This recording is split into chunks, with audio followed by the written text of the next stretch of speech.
Era una noche como cualquier otra en uno de los restaurantes más exclusivos de la Ciudad de México. Luces tenues, el murmullo de conversaciones importantes, el tintineo de copas de cristal. En una de las mesas centrales, rodeado de un séquito de socios y asistentes, se encontraba el magnate de las finanzas, un hombre cuyo nombre era sinónimo de opulencia y excentricidad. Su voz, incluso en un tono bajo, parecía llenar el espacio, y su mirada, cuando se posaba en alguien, transmitía una mezcla de poder y desinterés. La cena había sido un festín de sabores exóticos y vinos caros. Platos que costaban más de lo que muchas personas ganaban en un mes pasaron por la mesa, servidos con precisión militar por el personal del restaurante. Cuando llegó el momento de la cuenta pesada y voluminosa, el multimillonario la tomó sin siquiera mirarla. Sacó una tarjeta platino, la deslizó por la terminal y con un movimiento rápido y casi imperceptible, la devolvió. No hubo un segundo de duda, no hubo un gesto de agradecimiento, no hubo propina, cero. Sofía, la camarera que había atendido su mesa toda la noche, lo vio levantarse. Era una mujer de 30 y pocos años, con el cabello recogido en una coleta y una expresión que intentaba ser neutral. Sus ojos, sin embargo, delataban el cansancio acumulado de largas jornadas. El magnate, al pasar junto a ella, le dedicó una mirada despectiva, un gesto de desdén que no necesitaba palabras. Una sonrisa arrogante se dibujó en sus labios, como si la ausencia de propina fuera una declaración de principios, una muestra de su superioridad. En ese momento, la reacción esperada de Sofía habría sido de sorpresa, de indignación, quizás una lágrima furtiva, pero no. Sofía solo asintió levemente, su rostro impasible, casi como una estatua. No hubo una queja, ni una mirada de reproche. Era como si esa actitud fuera parte de su rutina, algo que ya había visto antes, 1000 veces. La calma con la que Sofía recibió el desprecio fue,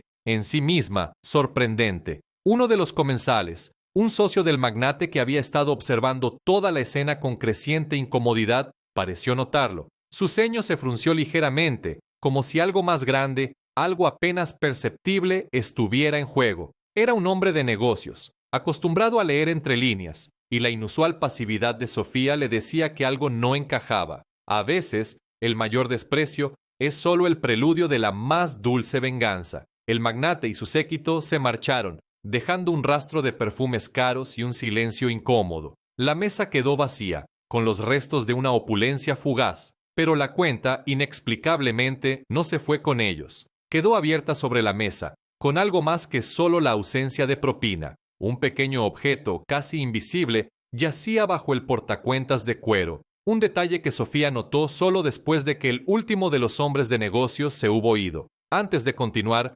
suscríbanse al canal y díganos desde dónde nos están viendo en los comentarios. Sofía, una madre soltera de 30 y tantos años, vivía en uno de esos barrios populares de la Ciudad de México, donde la vida se sentía en cada esquina. Su colonia era un torbellino de actividad. Los olores a comida callejera, desde los tacos de canasta hasta las quesadillas con flor de calabaza, flotaban en el aire. La música cumbia y salsa se escapaba de las ventanas abiertas, mezclándose con el bullicio de los niños jugando en las calles y el pregón de los vendedores ambulantes. Era un lugar vibrante, ruidoso, lleno de una energía que a veces agotaba, pero que también ofrecía un sentido de comunidad inquebrantable. Su día comenzaba mucho antes de que el sol asomara por el horizonte. A las 5 de la mañana ya estaba de pie, preparando el desayuno para su hija, Mariana, una niña de 7 años con unos ojos grandes y curiosos. La rutina era sagrada, el uniforme escolar impecable, la mochila lista, el cabello trenzado con esmero. Luego venía la odisea del transporte público. El metro, abarrotado de gente que intentaba llegar a tiempo a sus trabajos, era un microuniverso de historias y silencios. Los autobuses, lentos y ruidosos, completaban el trayecto hasta el restaurante, un mundo que contrastaba brutalmente con el suyo. En su colonia, la familia era el pilar de todo. Las tías, los abuelos, los vecinos, todos se apoyaban mutuamente. Si alguien necesitaba un favor, la red de apoyo se activaba de inmediato. Era una lucha constante por salir adelante, donde cada peso contaba y cada esfuerzo era valorado. La dignidad no se medía en riqueza, sino en la capacidad de enfrentar la vida con la frente en alto. Sofía sentía esa presión y ese orgullo a diario. El restaurante donde trabajaba era un lugar de lujo deslumbrante, un santuario para la opulencia. Arañas de cristal colgaban del techo, brillando sobre mesas cubiertas con manteles de lino inmaculado. Los cubiertos de plata relucían bajo una iluminación cuidadosamente diseñada. Aquí, la realidad de los clientes, inmersos en sus burbujas de privilegio, chocaba con la realidad de los empleados que se movían como sombras, casi invisibles, atendiendo cada capricho. Era un mundo de dos realidades paralelas, separadas por una fina línea de servicio y jerarquía. El multimillonario, el hombre que acababa de irse sin dejar propina, era un cliente habitual. Su nombre era Ricardo Montemayor, y era conocido no solo por su vasta fortuna, sino también por su extravagancia y su trato distante, casi deshumanizado, hacia el personal. Para él, los camareros, los cocineros, los anfitriones, eran meras extensiones del mobiliario, herramientas para su comodidad. Sofía lo había atendido en numerosas ocasiones y siempre era lo mismo, una exigencia silenciosa de perfección, una mirada que no veía personas, sino funciones. Pequeños signos de tensión se acumulaban con cada visita de Montemayor. A veces, era un comentario despectivo sobre la lentitud del servicio, aunque Sofía se moviera a la velocidad de la luz. Otras veces, era una mirada de superioridad cuando ella le explicaba los ingredientes de un plato, como si su conocimiento fuera una sorpresa. La presión constante por la perfección era agotadora. Cualquier mínimo error, cualquier copa mal colocada, podía provocar una queja que resultaría en un regaño del gerente. Sofía y sus colegas se habían acostumbrado a la invisibilidad, a la idea de que su trabajo era ser eficientes fantasmas en un escenario de lujo. Este último incidente, la propina cero, era solo la gota que colmaba el vaso de años de pequeños desaires. Las humillaciones, aunque a menudo discretas, se habían acumulado a lo largo del tiempo. Sofía recordaba una vez, hace como un año, cuando el señor Montemayor se quejó en voz alta de su acento. ¿No pueden contratar a alguien que hable claro?, había dicho, lo suficientemente alto como para que ella lo escuchara, pero con una sonrisa que hacía parecer que era una broma. Otra ocasión, criticó la forma en que ella servía el vino, diciendo que sus manos eran demasiado toscas para manejar una botella tan delicada, aunque era una de las camareras más experimentadas del lugar. Eran golpes pequeños, casi imperceptibles para un observador externo, pero que dejaban una marca en su autoestima. También recordaba las promesas rotas. Una vez, durante una cena benéfica en el restaurante, Montemayor había prometido una generosa donación al orfanato local, un lugar que Sofía apoyaba con sus modestos medios. Él había posado para las fotos, sonriendo y estrechando manos, mientras los organizadores aplaudían. Pero la donación nunca llegó. Sofía lo supo por una amiga que trabajaba allí. La decepción fue amarga, no solo por el orfanato, sino porque mostró la falsedad detrás de su imagen pública. Era un gesto vacío, calculado para la prensa, que dejó a Sofía y a la comunidad con un sabor agridulce, una lección más sobre la verdadera naturaleza de algunos ricos. Sus comportamientos abusivos no se limitaban a los comentarios pasivo-agresivos. Montemayor trataba al personal como si fueran muebles, objetos sin valor ni sentimientos. Exigía cosas imposibles, como que un plato recién servido estuviera más caliente, o que la música ambiental fuera más baja o más alta a su antojo, sin considerar que otros comensales ya estaban disfrutando de su cena. Sus quejas infundadas eran constantes, siempre buscando el mínimo error para sentirse superior. Una vez, Sofía escuchó cómo regañaba a un joven ayudante de cocina por un trozo de perejil mal colocado en su plato. No había en él empatía, solo una necesidad de ejercer poder. La negligencia emocional era quizás lo más doloroso. Sofía nunca olvidaría el día en que tuvo una emergencia familiar. Su hija Mariana se había puesto muy enferma en la escuela, y Sofía tuvo que pedir permiso para irse temprano.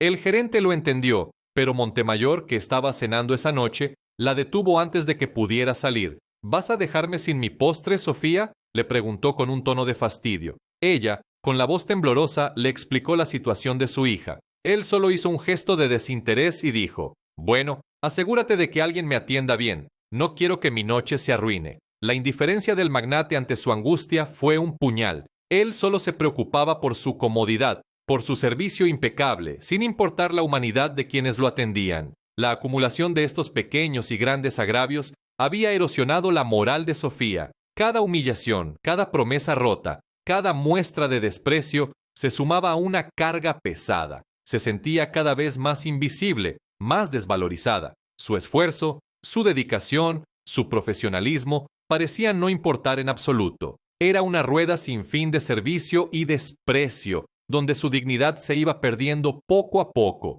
El incidente de la propina cero no fue un evento aislado. Fue el punto álgido de años de trato denigrante. Fue la confirmación, una vez más, de la verdadera naturaleza de Ricardo Montemayor. No era solo un hombre rico, era un hombre que disfrutaba de su poder humillando a los demás. Y Sofía, en ese momento, sintió que ya no podía más. La rabia y la frustración se mezclaron con un cansancio profundo. El plato que dejó sobre la mesa, con la cuenta en blanco, parecía pesarle más que nunca. La presión en el restaurante se intensificó como nunca. La gerencia, siempre exigente, ahora parecía doblar la apuesta, pidiendo más y más a un personal ya de por sí agotado. Los clientes, ajenos a la tensión interna, se volvieron más demandantes, con quejas triviales que sonaban como sentencias. El ambiente en el salón, que antes podía ser vibrante, se sentía sofocante, como si el aire mismo se hubiera vuelto pesado. Cada turno era una prueba de resistencia,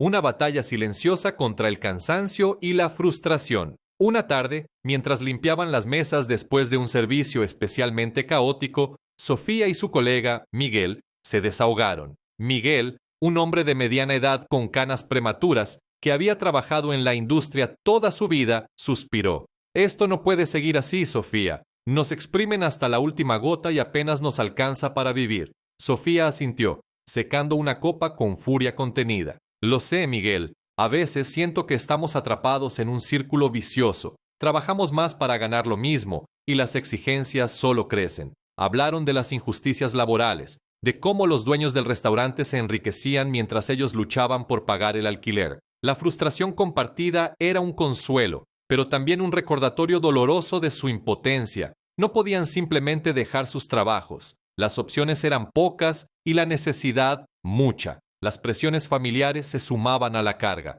Sofía había notado que su hija Mariana no se sentía bien últimamente. Después de varias visitas al médico, el diagnóstico fue claro. Mariana necesitaba un tratamiento especializado para una condición respiratoria, un tratamiento costoso que su seguro no cubría completamente. La noticia golpeó a Sofía como un rayo. De repente, la carga financiera y emocional se multiplicó. Hablaba con su hermana, quien le recordaba sutilmente que quizás debería buscar un trabajo más estable, un comentario que, aunque bien intencionado, sonaba a crítica silenciosa sobre su trabajo de camarera. Sus vecinos, en ocasiones, la miraban con una mezcla de lástima y resignación, como si vieran en ella el reflejo de sus propias luchas. Era la percepción de que Sofía estaba atrapada en un ciclo sin fin, esforzándose sin recibir el reconocimiento ni la recompensa que merecía. Sofía llegó a un punto de quiebre. Una noche, después de un turno de 15 horas, llegó a su pequeño apartamento y se desplomó en el sofá.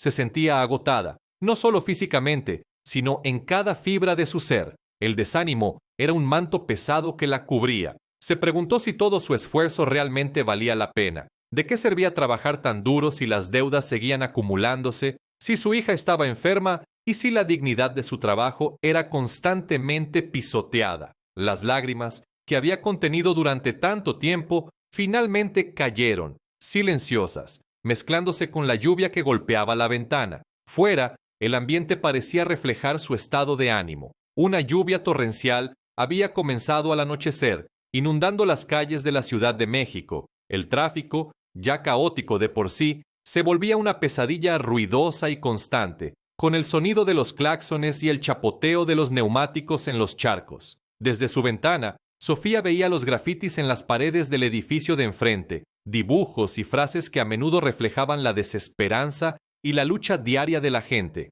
El aire, pesado y húmedo, se colaba por las rendijas de la ventana, trayendo consigo el olor a tierra mojada y a gasolina. Todo a su alrededor, el sonido de la lluvia, el ruido de la ciudad, los grafitis descoloridos, parecía reforzar el peso psicológico que la oprimía. Era una ciudad que, a pesar de su vitalidad, también podía ser un lugar de cruda realidad, donde los sueños a menudo se ahogaban en la rutina y la desigualdad. A la mañana siguiente, con el cansancio todavía pegado al cuerpo, Sofía regresó al restaurante. El turno de noche había terminado y, como siempre, le tocaba limpiar las mesas del salón principal. Cuando llegó a la mesa donde el multimillonario había cenado la noche anterior, sintió un nudo en el estómago. Ver la mesa vacía le trajo de nuevo el recuerdo de la propina cero y la humillación. Empezó a recoger los platos y las copas vacías, trabajando en automático, intentando borrar de su mente la imagen de aquel hombre. Mientras secaba la mesa con un paño, notó algo inusual debajo del plato principal que el multimillonario había usado.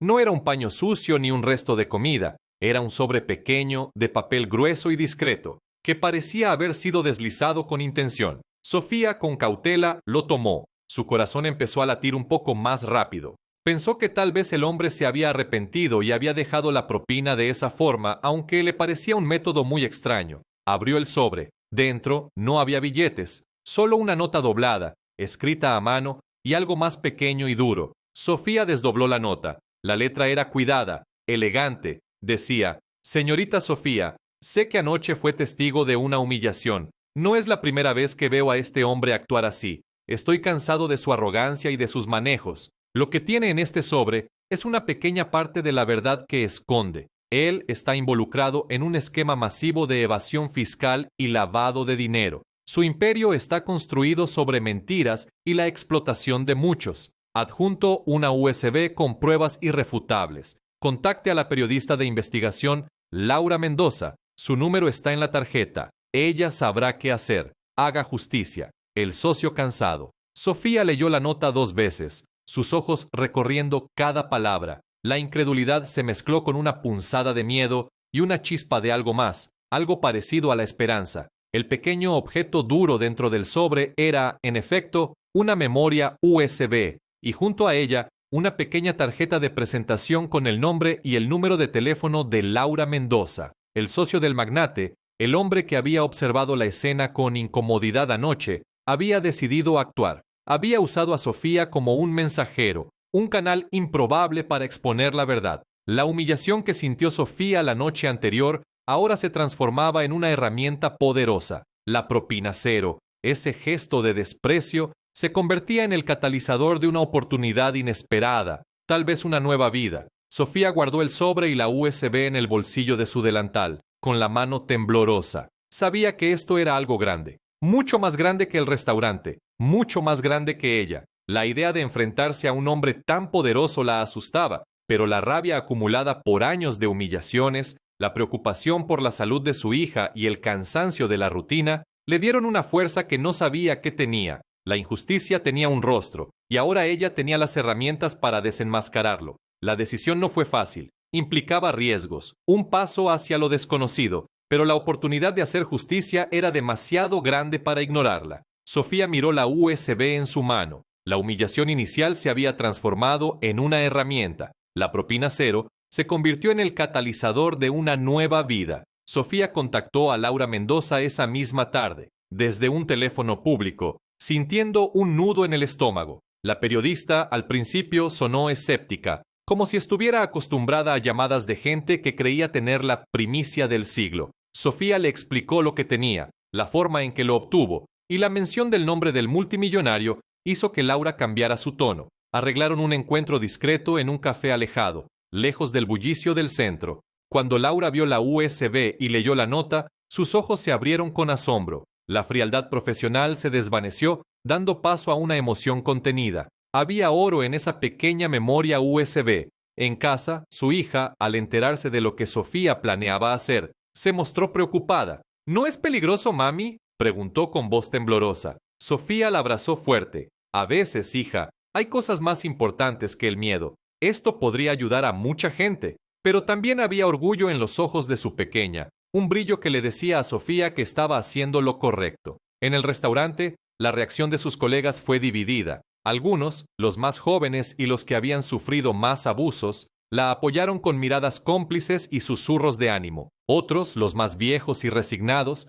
la miraron con desaprobación, advirtiéndole que no se metiera en problemas, que no valía la pena arriesgarse. La historia se publicó una semana después en un periódico de tirada nacional y casi de inmediato se volvió viral en todas las redes sociales. Laura Mendoza había hecho un trabajo impecable, presentando las pruebas de la USB de forma clara e irrefutable. El nombre del multimillonario estaba por todas partes, asociado a evasión fiscal, lavado de dinero y explotación. El escándalo fue gigantesco. Los negocios del magnate comenzaron a desmoronarse como un castillo de naipes. Sus socios lo abandonaron, sus inversores retiraron su dinero y la imagen pulcra que había cultivado durante años se hizo pedazos. La justicia poética, esa que a veces parece tan lejana, se materializó con una fuerza brutal. El multimillonario fue investigado a fondo, sus cuentas congeladas y en cuestión de semanas fue arrestado. Su imperio, construido sobre la arrogancia y la corrupción,